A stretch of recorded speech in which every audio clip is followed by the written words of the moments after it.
I said, but one thing I at least try to teach my own children is being accountable. I remember one time my son actually called me out on something like that and, and told me, and you said this and you did that. And I went, again, shame sandwich. I'm like, you know what? Yeah, I did that. I owe your father an apology. And I called his father right in front of him and, and said, you know what? I said that before and that wasn't cool. And Connor brought it to my attention and he's not wrong. So I owe you an apology and here it is. That's and so big not of only, you. well, it's If not only. easy, but not only did I mend that rift in our co-parenting relationship, I go, but I've just now taught my son what it means to be accountable. Well, and you probably built some trust with your ex about here's how I want us to show up about one another in front of our child. Yeah. And here's my efforts to do that. Yeah. Which I think is really great for sure. Yeah. Yeah.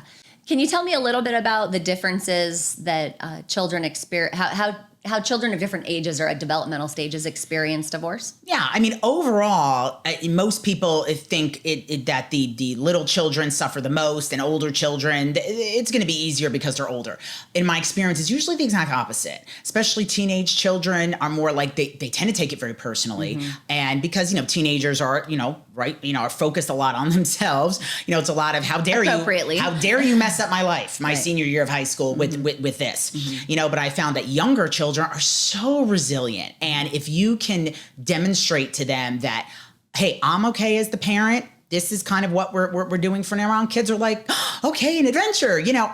So kids are so neuroplastic. And if you, with that consistency and showing your children that, yeah, this is okay. And you're going to your dad's house or you're going to your mom's house and it's okay. And they just grow up where that's their new norm, And I mean, they're adaptable and they're resilient. Of course, that's considering we do all of these things that we're talking about today to the best of our abilities to minimize the upheaval and the disjointed non-structure and non-consistency. So I would say, I would agree with that. All things being equal. If we consider those things. Yeah. Before we wrap up, have you had a dream case that you're just like, this is the way to do divorce to minimize the damage of children? Oh, yes.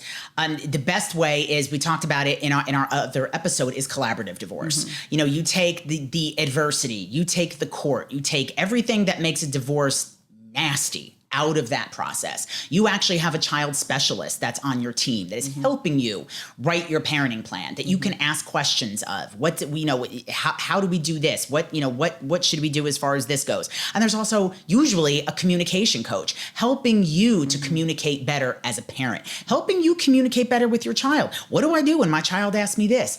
Communication coach and child specialist can help with that. Get experts who know better because they've learned it. Exactly. So you leave that process. You can either leave it with just the piece of paper that the judge signs, or you can leave with the piece of paper with a better co-parenting relationship with your now ex-spouse and a parenting plan that's actually written for you and for your children and for your lives. Ideal. And cheaper. Cheaper and quicker. Cheaper. Right. All those things are in benefit for everyone involved. Yes.